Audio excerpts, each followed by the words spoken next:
The Nelson class were the most heavily armed British battleships ever actually built, and for the interwar period they formed the most powerful part of the Royal Navy's battleship fleet. But their origins for such a powerful unit were a product of compromise and a little bit too much of a rush job. They would also be the only British battleships built between the Revenge class in the mid-1910s and the King George V class of the mid-1930s, assuming of course that you count Hood as a battlecruiser and not a fast battleship. The ships were never originally meant to be. The Royal Navy had designed the G3 and N3 battlecruisers and battleships respectively when the Washington Treaty put a screaming halt to both. The N3's 18-inch guns would breach the new treaty limits, and both designs were well over the new 35,000-ton displacement limit. However, with the First World War pausing British battleship construction, the Imperial Japanese Navy and United States Navy had the Nagatos and Colorados under construction, which would leave those navies with 16-inch armed ships, whereas the most powerful Royal Navy ship would be either Hood or one of the Queen Elizabeths, with 15-inch guns. So the British managed to argue that they should also be allowed to build a pair of 16-inch armed battleships, and this was accepted by the other major powers. The big issue then was what to build. The G3's 16-inch guns complied with the treaty, but the ship itself, as we said, was more than 10,000 tons too heavy. In very basic terms, they took the N3 design layout, with the triple 18s swapped for triple 16s, and then scaled the whole thing down in size to yield what was effectively a miniaturized G3 that in theory, with a bit of tweaking, might just about be able to scrape through the 35,000-ton limit. This design would eventually become known as O3, since it was to be a battleship following on from the N3 designation sequence. Unlike some nations, later on, who would flat out lie or cheat their way past the treaty limits, the British seemed strangely obsessed with sticking to the limits and being seen to do so. This did not, though, prevent them from making sure the limits themselves were defined in ways that they could legitimately exploit. Prior to the treaty, a ship's displacement was usually cited as two figures: normal displacement, which generally consisted of the ship at peacetime levels of operation, hence normal, with partially filled tanks, a few stores, and a bit of ammunition, etc., etc.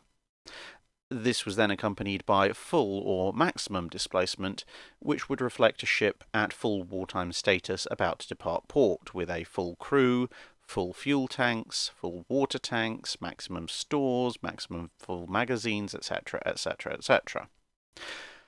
The British argued that defining the displacement limit using either of these would be unfair to them, since with a global empire to protect, their ships would have to devote far more of their overall displacement to fuel and water tanks and things like this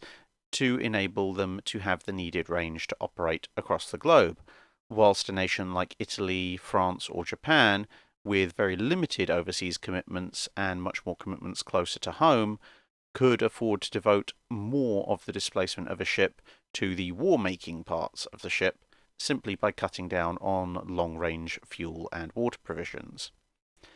And so a new standard displacement was created, which was effectively normal displacement with a few minor tweaks here and there, and one major change, which was that it excluded the weight of fuel and water stored aboard completely. This, in and of itself, was relatively fair, as it meant you could measure a ship's displacement in terms of its war-making potential. But then the first thing the British would put into the ship's design was a very effective system of water-filled internal torpedo bulges, far superior to air-filled spaces, but whose significant weight, compared to traditional systems, didn't count towards the limit, because although they were defensive systems and should have been counted towards displacement like the armour of the ship was, since the main element of it was onboard liquid, in terms of the water-filled bulge, it could be excluded from standard displacement calculations. However, this little bit of cheating was not the only thing that would be needed to bring the ships in under standard displacement. The main armament would be grouped all forward, which shortened the ship's overall citadel space and reduced the weight of armour needed as the belt could be shorter. The ships would also adopt the all-or-nothing approach to armour in order to further maximise possible protection over the smallest necessary area. The main gun turrets were also revised, with the design that had been prepared for the G3s having significant structural elements to both the turret and barbette either removed or thinned down in order to keep the turret armour up to spec but minimise the overall weight of the main battery. This would lead to considerable problems in the future, as the turrets were now too heavy and produced far too much shock for their own mountings and runners, which would eventually lead to numerous jams and reliability issues over the first decade of service, which would only eventually be fixed by a series of workarounds and effectively slowly reintroducing a lot of the removed elements, which would obviously gradually increase the ship's overall displacement. Due to the slower speed of a battleship as compared to a battlecruiser, and again for weight-saving reasons, the traditional 4-screw arrangement was replaced by 2 larger screws, which used the engine output of around 45,000 shaft horsepower to reach 23 knots. This put the ships between the Colorados and the Gatos in terms of speed. The engines and boilers were further rearranged to reduce overall citadel length, and the hull was modified using lessons from the G3 layout into a very efficient hydrodynamic form, which maximised the speed that the ship could achieve using what was really a very small power plant. All of these efforts and more allowed the ship to mount 3 triple turrets carrying 16-inch guns for a total of 9 weapons, with all the turrets forward, as we said, and the second turret super-firing over the first. To allow all the turrets to train together, sufficient space was left between the second and third turrets to allow the guns of the third turret to swing past the second. Following tests conducted with German capital ships that had been captured during World War I and their guns, the 16-inch gun was designed to fire a slightly lighter shell than was typical of British practice, but at a fairly high velocity, even for a naval gun. Due to this and other experimentation carried out, which included using different rifling on different guns in the same turret, their initial service can be charitably described as less than stellar, with significant barrel wear and inaccuracy to a level that would have made even Beatty take a step or two back. As with the turret mounts themselves, these issues would need almost a decade to work out, but would be mostly solved by the time 1930 rolled around. Again, largely consisting of putting the whole setup back to roughly what had been intended for the G3 class in the first place, although doing so in a somewhat haphazard and patchy manner, which made the guns and turrets something of a maintenance nightmare for the rest of the ship's careers. It would also turn out that the initial tests of German guns were flawed, and the lighter shell higher velocity didn't offer quite as many benefits as had been thought previously. But the ammo hoist systems were now fixed, and it was too late to redesign the shells to be larger and therefore heavier. Further issues would go on to plague the ships during their gun tests. The blast of the guns damaged light fittings on deck and transmitted their shock through the mess decks and some of the bridge windows.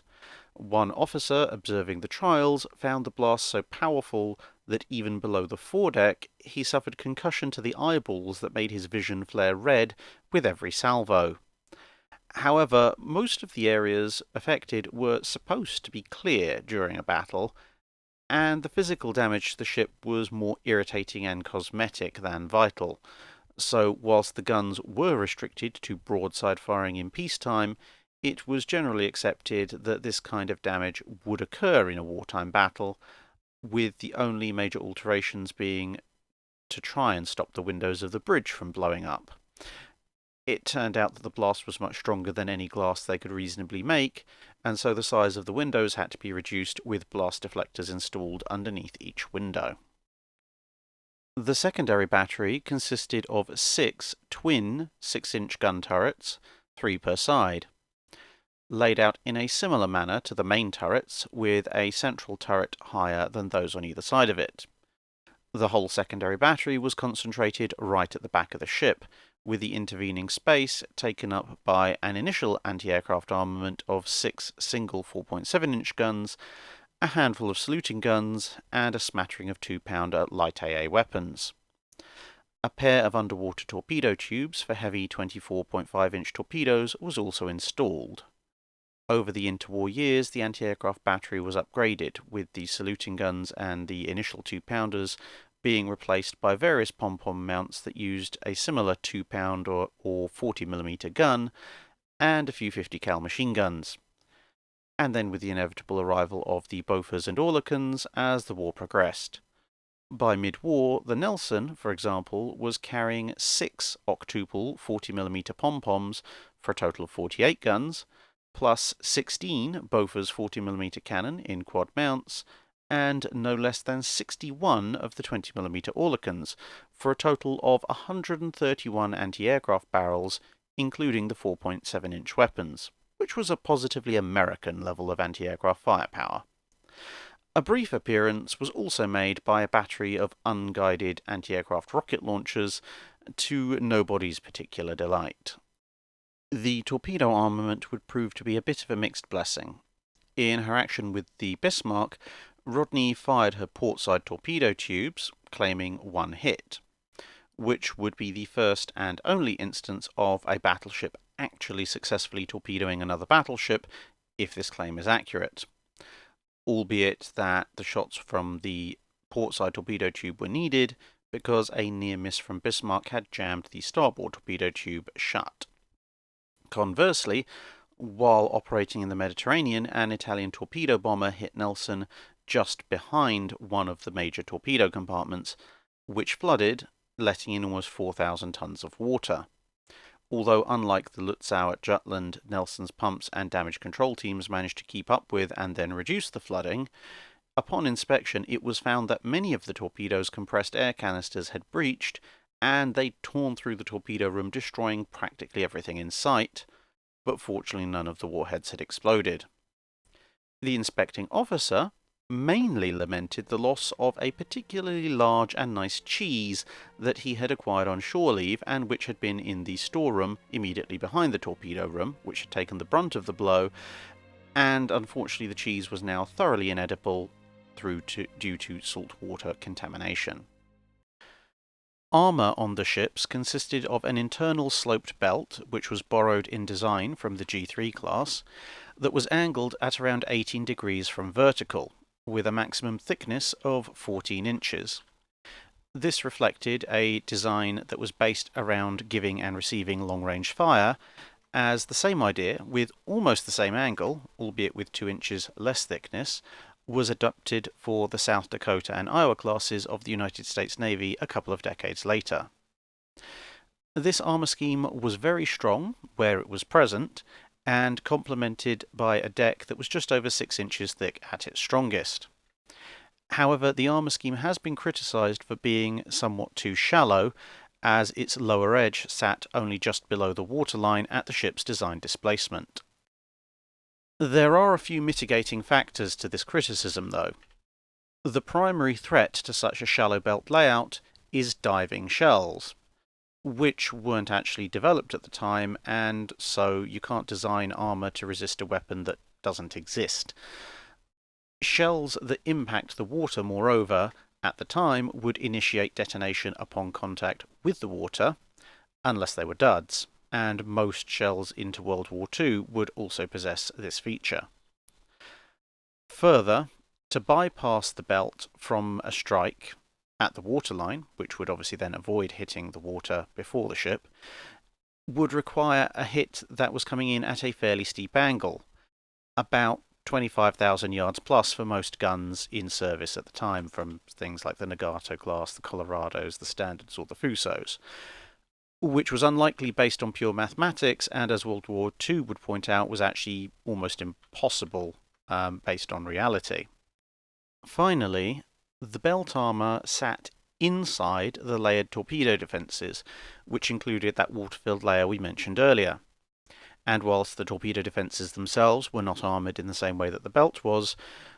the designed intent of the overall defence system was to initiate the detonation of incoming shells early, before reaching the armour, and in the event of a shell somehow striking and detonating below the armour belt, given that it would explode in the torpedo defence system, which was designed to withstand an explosion of a torpedo that was carrying several hundred pounds of explosive on board, the relatively pedestrian 30 to 50 pound bursting charges of naval shells should be relatively easily absorbed by the system, assuming that the shell fuse had been initiated on or shortly after impact with either the outer hull or the water of the sea itself.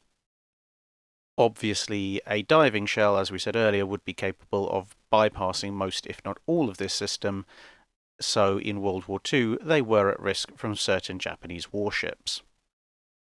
But overall, it was a good idea in theory for the time it was designed, and in the event, it was never actually put to the test. So the final analysis as to the wisdom of this particular design feature and choice must of course be left to the viewer. The class also introduced the common feature of all future British capital ships from this point onwards, the octopoidal tower superstructure, also known as the Queen Anne's Mansions. Although unlike later designs, it would retain a fully armoured conning tower as well, just in case someone might want to break with tradition and actually use the blasted thing. Due to the extensive space given in this superstructure, all daily ship operations necessary in and around the bridge could take place under cover, with exposed positions being a matter of choice rather than necessity, something that was very useful when operating mainly in the North Atlantic and the North Sea, where sea conditions were often described as just a little bit rough. Despite an early reputation for being a bit clumsy, largely thanks to wind action on the superstructure, which, being well aft of the ship's centreline, would have a much greater effect than normal and would slew the ship out of line if the helm and the helmsman was not experienced, they would eventually prove to be surprisingly agile ships once their crews were used to their unique handling characteristics, and proved able to avoid most minor bumps and scrapes that almost every other British battleship would encounter at least once in the most common fleet anchorages. Their appearance, however, was something of a Marmite issue, with some appreciating their technological advances and unique appearance, whilst others taking cues more from the fact that they resembled oil tankers more than traditional battleships, to grant them the nicknames Nelsol and Rodol, after a series of early 20th century oilers whose names had all ended in "ol". As Rodney will be getting its own video at some point in the near future, we will cover the ship's service histories only briefly here, with the main focus being on Nelson. Both ships were ordered and laid down in December 1922, launched in late 1925, and commissioned into the fleet in 1927. Nelson would make use of some prepared materials from various cancelled battle cruisers to assist in her construction, and would become the flagship of the home fleet until King George V took over the role in 1941. In 1931, both ships would be part of the Invergordon Mutiny, which was a very British protest over a series of large pay cuts to the sailors' salaries. And instead of random violence, vandalism, things being set on fire, and the occasional explosion, it was instead a protest where plenty of speeches and songs were sung, but ships were maintained at basic levels, and the officers and men, although they rather disagreed on the whole obeying orders thing, tended to otherwise get along relatively well, without any major violence between the two parties. In part, it has to be admitted, this was thanks to pretty much every non-Admiralty officer, and even some of those, actually agreeing in principle that the government's pay cuts were ridiculous, an issue that was eventually resolved by the government backing down on most of its demands. Also, to prove that it isn't just American warships who are sometimes unclear as to the depth of their own home waters, Nelson would dutifully run itself aground just outside Portsmouth in 1934 while on its way to the Caribbean. As the newest battleships in the fleet, the two would receive relatively little in terms of refits or upgrades compared to older warships that needed it more in the years leading up to World War II, with most efforts being centred around adding a few more anti-aircraft guns and later on some radar arrays, since much of the rest of this period was spent sorting out the main guns and trying to get them to actually work properly. Nelson's early operational deployments during World War II included pursuing German cruisers and the Scharnhorsts, but whilst these latter ships had no desire to engage her, the slow speed of the Nelson class meant that they were also very easily able to evade her. She would then burn up an awful lot of her luck when U-56 scored 3 direct torpedo hits, but every single torpedo malfunctioned and failed to explode. Whilst her luck meter was presumably regenerating, she would run into a magnetic mine, which did explode and resulted in the need for 6 months of repairs. During the height of worries about German invasion, she was deployed closer and closer to the Channel as part of the Royal Navy's plans to sail what amounted to practically the entire battle fleet into melee range of any German invasion force that might hazard a crossing. With this threat receding, she took a turn on convoy escort and would narrowly miss out joining her sister in the pursuit of the Bismarck. In mid-1941, she would join Force H operating out of Gibraltar and escort a number of important convoys, during the course of which she would receive the aerial torpedo hit mentioned earlier, which needed another 6 months of repairs, before heading back out for more convoy escort duties in the Mediterranean. As the war began to turn against the Axis, she would also support Operation Torch, Operation Husky, and Operation Avalanche, other landings in North Africa, Sicily, and Italy respectively, using her main battery to provide shore bombardment support, which turned out to be highly effective against some rather surprised tanks at one point. She would then be refitted, receiving the maximum amount of anti-aircraft firepower, before supporting the D-Day landings, but running into yet more sea mines and needing yet another 6 months of repairs. Overall, she seemed to be somewhat blessed to be hit by no enemy shells, but consistently run into almost every variety of underwater threat imaginable. Coming back into action at the start of 1945, she would see action in the Pacific, supporting operations against Japan in the Indian Ocean and around the Malayan Peninsula. According to Winston Churchill, a major modernisation for Nelson had been discussed to keep her in service after the war, but the combination of very little available money and the fact that ultimately she was far too slow to operate with a carrier meant that this never got off the ground. Accordingly, after the war, she would be used as a training ship from July 1946, before being taken out of service in February 1948, when she would be used as a target for various bombing exercises, testing out new weapons. Having survived this, she would then be scrapped in March 1949. That's it for this video. Thanks for watching. If you have a comment or suggestion for a ship to review, let us know in the comments below. Don't forget to comment on the pinned post for dry dock questions.